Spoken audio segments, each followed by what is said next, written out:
So hello guys, welcome back to the new video of Tech Yorker. In this video, I will guide you with how you can download and install Steam on Windows PC. So first of all, open the browser on your PC. Now, in the browser, type Steam download and press enter. Now, click on this first link. Now this will open Steam page. Here click on install Steam and this will download Steam. Click on this icon. Now, click here to launch the setup file. In the USC window, click on yes. Click on next. Now click on next again. Click on install. And this will install Steam. Once done, click on finish. Now as you can see here, this is updating Steam.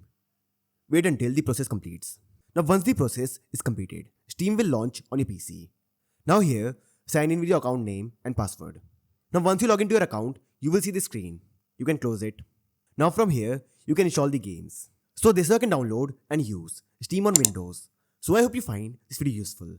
And if you do, then don't forget to like this video and subscribe our channel.